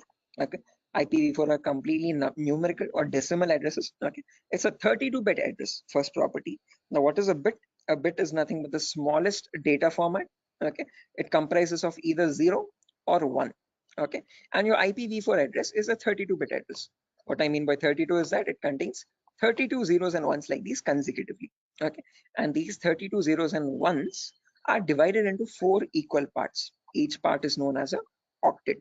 Okay, octa in the sense 8 bits. Okay, so you have 4 parts, it's 8 bits each. Okay, and each of this is known as a octet. In simple terms, it can also be called as a byte. Okay, and each octet or each byte is separated by a dot symbol. This is how computers know IP addresses to be like. Okay, this language is known as the binary language of zeros and ones, and your computers or information devices all communicate on binary language only. But for us humans, it's quite tough to understand binary. Okay, so we can calculate it now. If you're quite familiar, if you have some experience, you can calculate binary in your mind itself. But looking at it and understanding it's quite tough. Okay, so in today's class, we'll understand how we can convert any binary number to a human readable format, to a decimal number. Okay, decimal numbers are from 0 to 9. Okay, these are human readable, what we use regularly from day-to-day life. Okay, what computers communicate on is binary data. Okay, so today we'll understand how to convert binary data to decimal data and how we can range the IP addresses. Okay, before that, a quick introduction on data formats. As I've mentioned, one bit is nothing but a value of 0 or 1. When you combine 8 such bits, that becomes a byte. Okay, in simple terms, it can also be called as an octet. When you combine 1024 bytes, that becomes a kilobyte. Your textpad files, your contact applications and all these are in kilobytes of data. Okay, when you combine 1024 kilobytes, that becomes a megabyte. Okay, your PDF documents or your music files are in megabytes of data. 1024 megabytes becomes a gigabyte. Okay, your movie files or larger softwares are in gigabytes. 1024 gigabytes becomes a terabyte. Your hard disk is in terabyte storage data, and 1024 terabytes becomes a petabyte. We have never used petabytes until now. This petabyte data is usually used by cloud organizations. Okay, OneDrive, Google Cloud, blah blah blah. Okay, now let's understand how to convert this bit data or binary data into decimal data. Okay, so what I've done is I've taken down this first octet over here, 10101010, and I've written it down over here, as you can see, in an expanded format. Now to convert this, there are two simple methods. Method number one is there's two simple steps to it, not methods, sorry. Okay, there's one method only. okay, and with two simple steps. Okay, step number one is you write down the values from 2 to the power 0 all the way up to 2 to the power 7 from right to left. Okay, why specifically 2 to the power? Because this is binary data. You have only two possibilities, either a 1 or a 0. So first 2 power 0, then 2 power 1, then 2 power 2, then 2 power 3, then 2 power 4, then 2 power 5, 2 power 6, and 2 power 7. Let's write down the values for that. 2 power 0 is nothing but 1. Anything to the power 0 is always equal to 1. Okay, that is a mathematical rule. 2 power 1 is equal to 2. 2 power 2 is nothing but 2 into 2, which is 4. 2 power 3 is 2 into 2 into 2, that is 8. 2 power 4 is 16. 2 power 5 is 32. 2 power 6 is 64. And 2 power 7 is 128. Okay, now to convert this number, all you have to do is, just a second guys, let me open up Zoom so that I can draw on the screen. Give me a second.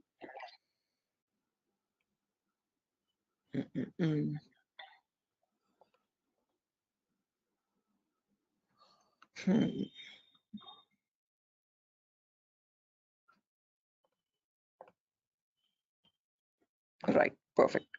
So when you want to convert any number from binary to decimal, first things first, you have to write down these numbers. Then you multiply the lower number with the top one and add with the next one. As simple as that. Multiply, add, multiply, add, multiply, add. This goes on till the last step. Okay, so firstly 2 power 0 into 0. Anything into 0 is 0 itself. So I've written 0 over here. Then 2 power 1 into 1. That is 2 power 1 is 2. As you can see, I've written the value over here. Into 1 is the value itself, 2. 2 power 2 is 4. 4 into 0 again, we have 0. 2 power 3 is 8. 8 into 1, 8 again. 2 power 4 into 0, 0. 2 power 5 into 1, 32. 2 power 6 into 0, 0. And 2 power 7 into 1, that's 128. Now when I add all this up, 128 plus 32 plus 8 plus 2, that becomes 170. So when we humans read the number 170, the computer does not understand it like 170. It understands it like 10101010, something like on signal, off signal, on signal, off signal, on signal, off signal, on, off, like that 4 times. Okay, so is this clear guys? Any questions or doubts up to this part? Like how we have converted this binary number to a decimal number? How we know that 170 is equal to 10101010? Any questions for anyone? Again guys, if you have any questions or doubts, please feel free to raise your hand or let me know. You can interrupt me at any certain point. Okay, no issues at all. If you want me to repeat a concept also, please do let me know. I will repeat it as many times as you want. Okay, so guys, any questions up to this part? How we have converted this binary number to a decimal number? Shiva, Sujata, Bharati, Tripti, Vidyadhar. Who else is there? Hello, Biswajit, Chaudhary, Prasad. hello. Yeah, Biswajit. Sir, you spoke about binary to decimal conversion. Sorry, decimal to binary conversion. Am I right? No, binary to decimal. I've converted Binary. this number 10101010 to So decimal number 170. all the numbers was converted into binary as a sorry decimal. All the binary number is converted into decimal 170. Right. This specific number 10101010. Okay. Okay. How did we do that? We wrote down these numbers 2 power 0 all the way up to 2 power 7. Multiply the lower number with the top one and add with the next one. Multiply and add, multiply and add, multiply and add. And that's how I got the final result as 170. So this 170 in binary is equal to 10101010. Right. Is this clear, Biswajit?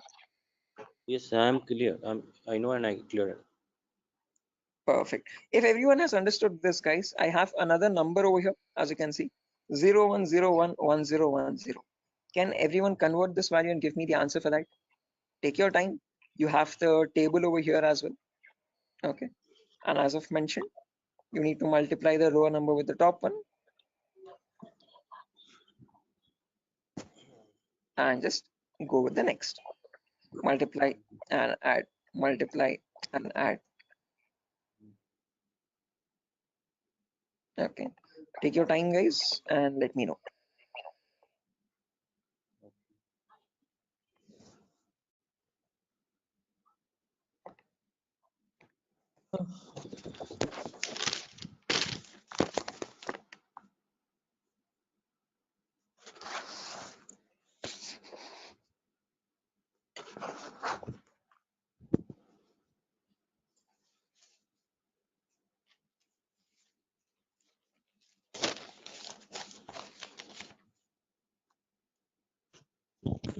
Is it 90?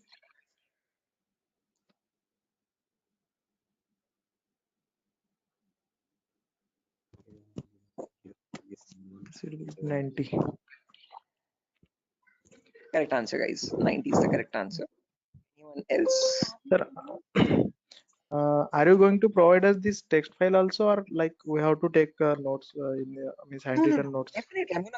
I'm gonna give this file at the end of the class. I'll take down all your email addresses, and on your email, I'll send this document directly. You don't need to take any separate notes, guys. I'm gonna send this document file. Just in case, as the class goes on, if you want to take down any running notes to note down any important points also, you can. Okay. But all these documents, all these notepad files will be given to you directly. Okay. So yeah, guys, I've received a correct answer from a lot of people over here. Again, as I've mentioned, just multiply the lower number with the top one and go on till the last. So this will be 2 power 0 into 0 plus 2 power 1 into 1 plus 2 power 2 into 0 plus 2 power 3 into 1, like that till the end, 2 power 7 into 0. Okay. To anywhere you have 0 over there, 2 power 0 into 0, just put that 0.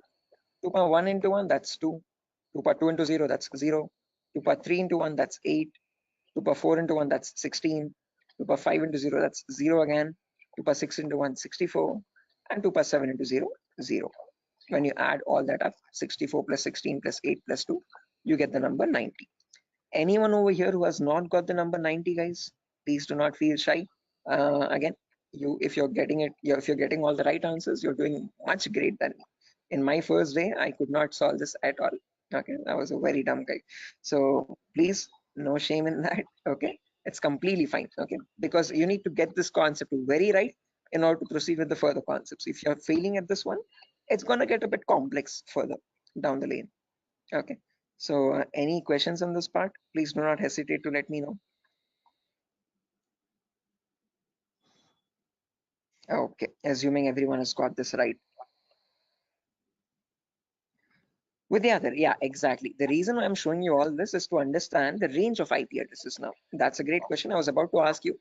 Again, I tell you myself, like in a real-time scenario, you would never have a necessity to convert a binary number to decimal or vice versa. But the reason why I'm showing you this is so that we can understand the whole range. So if you remember, I've told you, IPv4 addresses are 32-bit address. Okay, so in that 32-bit address, if I wanted to get the first IP address, all I have to do is put all zeros everywhere. Okay, now when you put all zeros everywhere, when you convert that, you get the final IP address as 0.0.0.0. Okay, but if you want to get the last IP now, you have to put all ones everywhere. Okay, in all the octets I've put all ones. So when I convert that, now there will be 2 power 0 into 1 plus 2 power 1 into 1 plus 2 power 2 into 1 all the way up to 2 power 7 into 1. So that would be 1 plus 2 plus 4 plus 8 plus 16 plus 32 plus 64 plus 128. So that is how you get the number 255. Okay, so the last IP in the IPv4 range will be 255.255.255.255. You will never have a number above 255. The reason being, now you know, because when you convert from binary to decimal, the maximum number you can get is 255 only. So you can never have an IP address like 300.250 or 700.150, something like that. Okay, that's an invalid IP. Okay, whatever IP addresses you have, those numbers will always range between 0 and 255. Okay, is this clear, guys? Everyone, why only specifically 255? Yes, yes. Any questions to this part? Perfect. No, this is Now the maximum. Maximum. Yeah, guys, was someone asking a question? No, I just asked you. This is the maximum IP address to be connected, and maximum host to be connected. Yeah, that's the last IP address you could get in the IPv4 range, Biswajit. No, this is the like from 0 to 255 hosts should be connected, I think.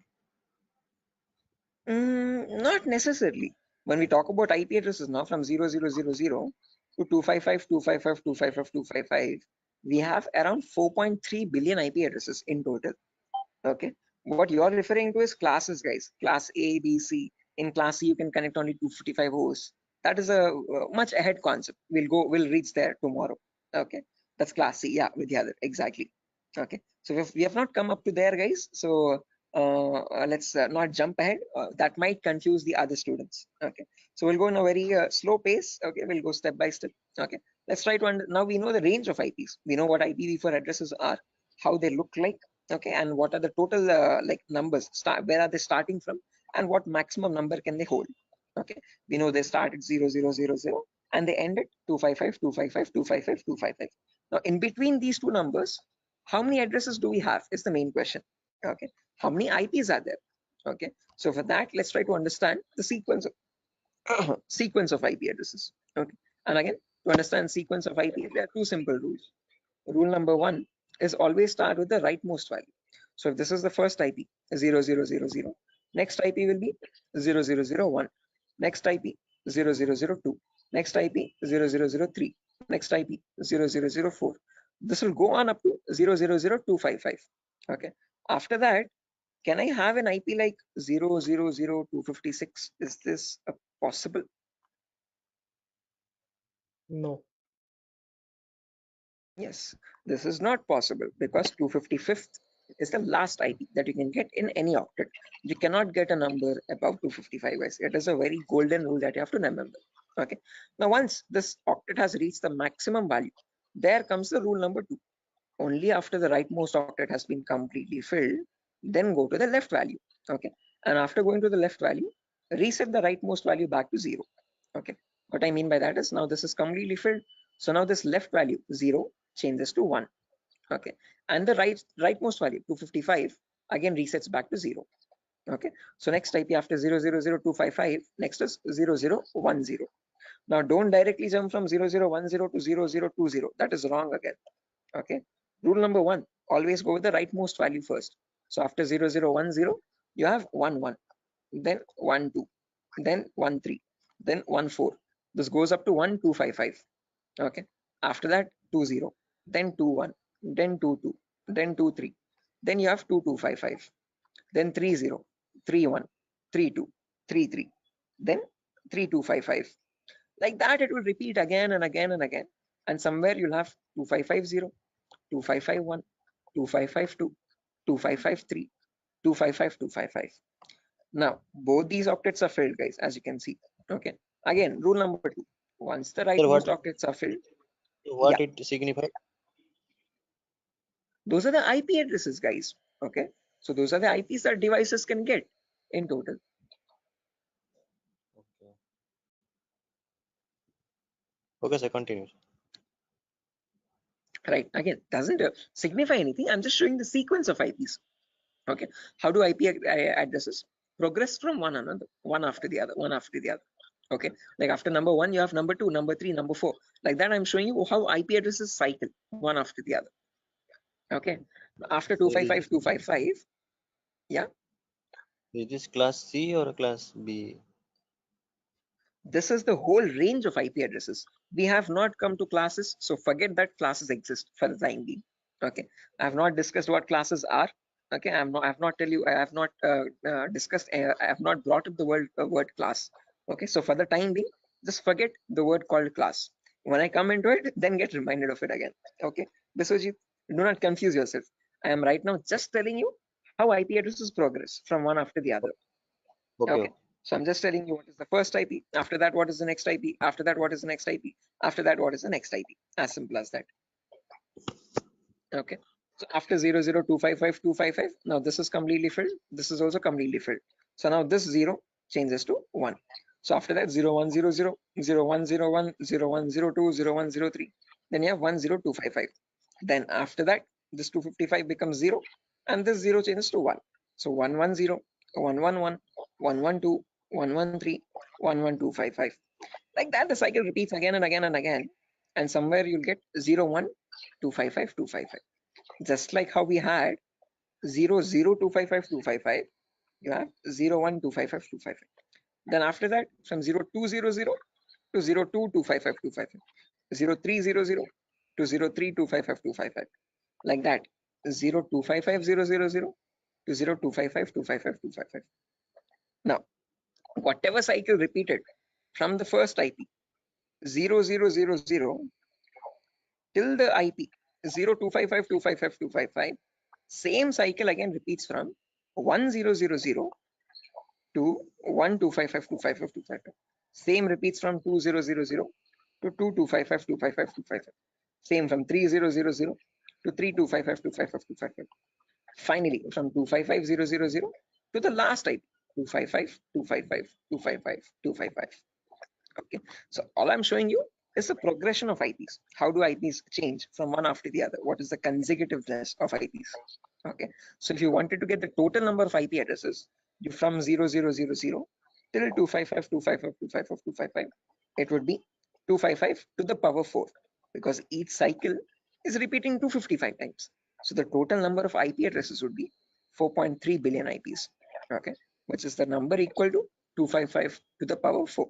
So with the other, yeah, the correct number of IP addresses would be 255 to the power 4. Hello, is that clear? Yes, sir. I understood something. Yeah. Okay, guys. Until this point, any questions, guys, for anyone? Again, do not get confused, guys. This is just to show you the sequence of IP addresses. In a real-time scenario, you would not need that anywhere. I'm just going very theoretically to get you familiar with the foundational concepts, like how IP addresses are built, how do they look like, what is the sequence of IP addresses, and so on. Going very basic. Okay. Sir, So, sir, you told. Hello. yeah, Biswajit. Sir, you told that 4.3 billion IP addresses. That means, sir, I did not get it actually. That, yeah, again, how many IP addresses are there, Biswajit? If you remember, each octet is cycling 255 times. Okay, so this first octet, rightmost one, is going from 0 to 255. Okay, after that from 10 to 1255, again 255 times. So like that, each octet is cycling 255 times. So there are 4 octets now. So 4 octets in the sense 255 into 255 into 255 into 255. Basic permutations and combinations. Okay, and when you calculate that 255 to the power 4, you get the number 4.3 billion. Okay, so that is how we got that number. Is that clear, guys? Okay. Hello? Hello? Yes, sir. Yes, sir. I understood. Right. Perfect, guys. Now, my question to you guys is, in today's world, in the era of 2022, are 4.3 billion IPs sufficient? No. No, sir. No, sir. Definitely. Right, correct. Because the population itself is around 8 billion people, right? Close to 8 billion or 8.5 billion. 4.3 billion IPs are nowhere sufficient at all. Okay. Again, each person might use multiple devices in the network also. Okay. So that is why, to come up as a solution, they made these IPs into 2 different parts. Okay. Solution number 1 was they divided these IPv4 addresses into again 2 categories. One, something is known as public IPs, and there's another category called private IPs. Okay. This categorization, okay, or division of IPv4 into public and private IPs is known as NATing, network address translation. Okay, when they knew that this solution is also not working out, this might also still cause the IPs to go extinct, then they came up with another set of IP addresses known as the IPv6 address, guys. Okay, so not just IPv4, there's another version as well called IPv6 address, and these are 128-bit addresses. What we are seeing until now is just a 32-bit address. 128 in the sense 4 times the size, bit length size of IPv4. Okay, but in that you have trillions and trillions of IPs. Okay, not billions, but trillions. Okay, so we'll discuss IPv6 on a later date. Okay, but in today's class, we'll end it with public and private IPs. So let's try to understand what these public IPs are and private IPs are. Okay, so public IPs are the IPs given to you by your internet service provider. So in our home, we might have different broadband connections. You could be using Act FiberNet or Airtel or Tata Docomo or BSNL. All these people are providing you the service of internet. Hence, they are known as ISP, internet service providers. Okay, they give you access to the internet by giving you a public IP. Okay, so to your home, you might have a router. Okay, that router might be getting a wire from the outside. Okay, that outside wire, that cable is nothing but giving you the public IP. Okay, so if you want to check your public IP, you could just go to the browser, and in the browser you could just search what is my IP. What is my IP? And from that you can find, you get an IP address over here. If I click on the first link in the browser, you can see I'm getting my FiberNet from Act Fiber Beam. My location is Pedda Voltaire, Andhra Pradesh, Vishakhapatnam. Okay, so this is my public IP. This is the IP I'm using from my ISP to access the internet or to take the Zoom session. Okay, locally in my network, now I have multiple devices. I have my phone, I have my laptop, I have my smart TV, I have my smartwatch, and so on. So these devices internally or locally also need IP addresses. What they use in a local network, in an intranet, is known as a private IP. So private IPs are the IP addresses provided locally in a network. Okay, so this can be given manually by you, by the network admin, or they can be given automatically as well from a DHCP server. Now, don't worry what this DHCP server is. We'll discuss about it in tomorrow's class. But one important thing to note is public IPs are used for connecting to internet. Private IPs are used in a local intranet. Intra is nothing but a local network, a small indigenous your house network or home network. Okay. So if I just draw this out to show you much clearly, let's say over here, this is my ISP. I hope the drawings are visible, guys. This could be my ISP, internet service provider. Okay, and I have my house over here in Vishakhapatnam somewhere. Okay, in my house I have multiple devices. I have my phone, I have my laptop, I have my